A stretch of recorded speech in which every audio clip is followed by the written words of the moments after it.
Hello दोस्तों, मैं हूं इंजीनियर विष्णु कश्यप और आप देख रहे हैं गणित प्रैक्टिस। आज हम एसएससी एमटीएस के बारे में डिटेल में बात करने वाले हैं। जैसे एमटीएस होता क्या है, या स्टेट गवर्नमेंट या सेंट्रल गवर्नमेंट के अंदर आती है, किस तरीके का कार्य करना पड़ता है, पोस्टिंग कहाँ कहाँ हो सकती है, सैलरी कितनी होती है स्टार्टिंग में, बाद में इंक्रीमेंट वगैरह कितनी हो जाती है, फॉर्म कैसे भरे जाएंगे, सिलेक्शन कैसे होता है, नेगेटिव मार्किंग का प्रोसेस क्या है, उम्र में छूट कितनी मिलती है, इन सारी बातों को जानते हैं। आइए शुरू करते हैं। एसएससी एमटीएस का फुल फॉर्म जैसा कि आप देख सकते हैं, मल्टीटास्किंग स्टाफ। मतलब ये ऐसा स्टाफ जो बहुत सारे कार्य कर सकता हो। यह सेंट्रल गवर्नमेंट के अंदर आती है। अच्छी बात यह है कि आपको सीधा सैलरी सेंट्रल गवर्नमेंट से आएगी, आपकी सैलरी किसी राज्य सरकार से नहीं आएगी। गवर्नमेंट ऑफिस में क्लर्क के बाद जो फाइलिंग और लेटर एक ऑफिस से दूसरे ऑफिस ले जाना और अन्य बहुत सारे छोटे छोटे कार्य जो आपको करने पड़ सकते हैं। सैलरी स्टार्टिंग में पीएफ वगैरह कटने के बाद में हाथ में आपके 22,000 के लगभग आसपास आ जाएगी। बाद में हर साल इंक्रीमेंट लगने के बाद आपकी सैलरी 4-5 साल के बाद एक अच्छा पैकेज हो जाता है। चूँकि सेंट्रल गवर्नमेंट की नौकरी है इसलिए पोस्टिंग कहीं भी हो सकती है। अब 18 जनवरी से आपके फॉर्म जो है, ये 18 जनवरी से फॉर्म आपके भरे जा रहे हैं। 17 फरवरी लास्ट डेट है और एग्ज़ाम जो है आपका अप्रैल 2023 में होने वाला है। डेट वगैरह नहीं आई है अभी। इसके बाद जो है उम्र में छूट जो है 5 साल SC/ST, 3 साल OBC के लिए है, जैसा कि सभी एग्ज़ाम में होता है। और उम्र जो है 18 से 25 साल जो है CBN ऑफिस में जो MTS और हवलदार के लिए 18 से 25 साल, 18 से 27 साल जो है CBIC डिपार्टमेंट में MTS और हवलदार के लिए है। सेंटर ऑफ एग्जामिनेशन, तो सेंटर बहुत सारी जगहों को बनाया गया है। इसमें हो सकता है कि आपके नज़दीकी ज़िले में सेंटर मिल जाए, जैसे उत्तर प्रदेश में बरेली, गोरखपुर, कानपुर, मेरठ, वाराणसी, प्रयागराज। ये एग्ज़ाम जो है परीक्षा कंप्यूटर बेस होगा। कंप्यूटर बेस एग्ज़ाम है ये। सेक्शन 1 और सेक्शन 2।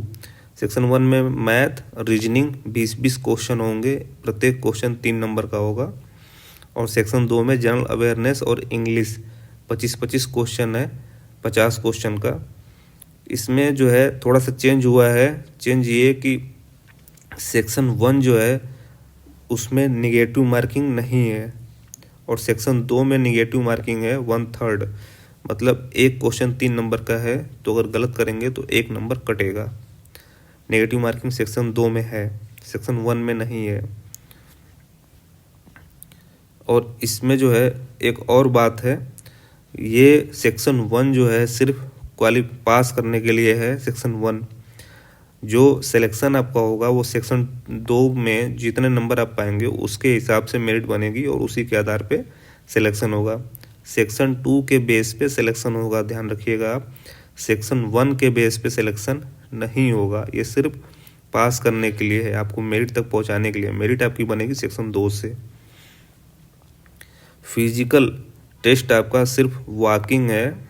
मेल के लिए 1600 मीटर 15 मिनट में, फीमेल के लिए 1 किलोमीटर 20 मिनट में।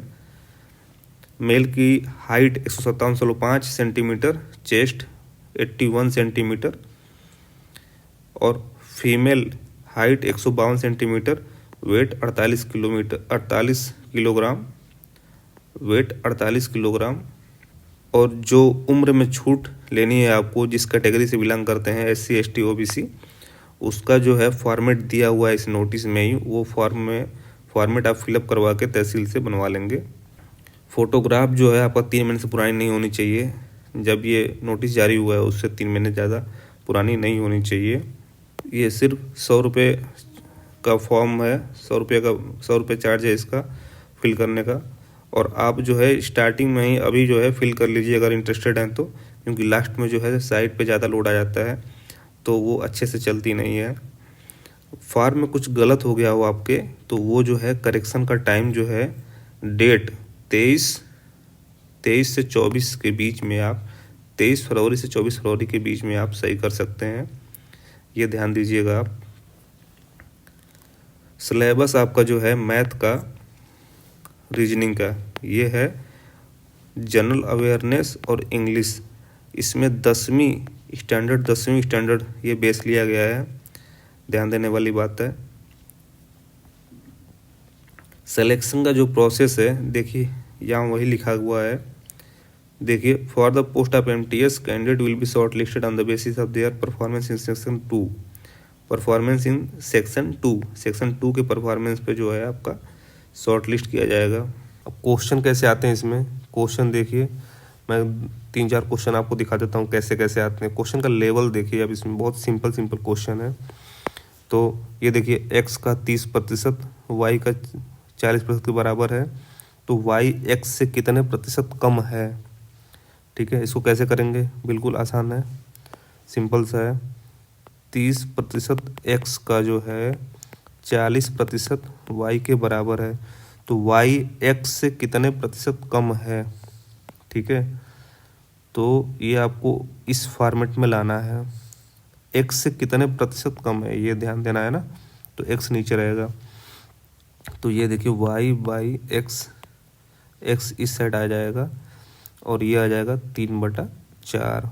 अब देखिए 4 से, जैसे x की वैल्यू अब 4 मान लेते हैं, ठीक है, x की वैल्यू 4 मान लेते हैं तो y की वैल्यू 3 आ जाएगी। तो ये 1 जो है कम है, 4 से 1 कम है 3। तो इसको देखिए, तो ये कितना प्रतिशत कम हो गया, तो 1/4 कम हो गया, और 100 से गुणा करेंगे तो 25% आंसर आ जाएगा। दूसरा क्वेश्चन देखिए, x y से 30% अधिक है, z y से 30% कम है। ठीक है, तो दोनों संख्याएं जो है x और z y से ही काउंट किया गया है, तो y से ही काउंट किया गया है।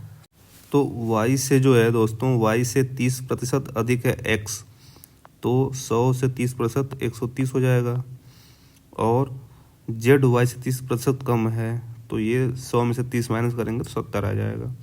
अब पूछा है जेड एक्स से कितने प्रतिशत कम है, एक्स से, तो एक्स से जो है, एक्स जो है 130 हो गया अभी, और जेड जो है 70 हो गया। कितने प्रतिशत कम है ये, तो संख्या कितनी कम है, 60 कम है।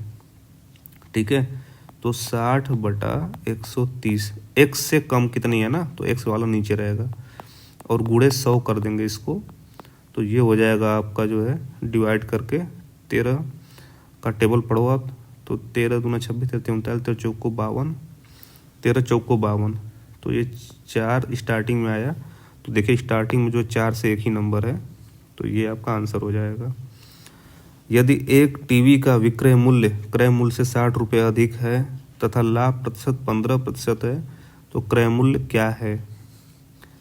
ठीक है, विक्रय मूल्य क्रय मूल्य से 60 रुपये अधिक है, तो देखिए प्रतिशत में लाभ दिया हुआ है, तो अगर 100 रुपये क्रय और विक्रय, 100 रुपये क्रय है तो लाभ प्रतिशत 15% के हिसाब से विक्रय मूल्य 115 हो जाएगा। 100 से 15% अधिक तो 115 हो गया। अब देखिए पहला जो है इसमें दिया हुआ है कि विक्रय मूल्य क्रय मूल्य से 60 रुपये अधिक है, तो ये देखिए क्रय मूल्य से विक्रय मूल्य इसमें जो है 15 रुपये अधिक है, तो दोनों साइड 4 से अगर गुणा कर दिया जाए तो ये हो जाएगा आपका 400 और ये हो जाएगा आपका 460। इसमें जो है विक्रय मूल्य क्रय मूल्य से 60 रुपये अधिक है, तो क्रय मूल्य आपका आ गया 400 रुपये, ये वाला आंसर। अगला क्वेश्चन है, यदि किसी वस्तु का विक्रय मूल्य 144 रुपये है तथा लाभ 20% है तो क्रय मूल्य क्या है।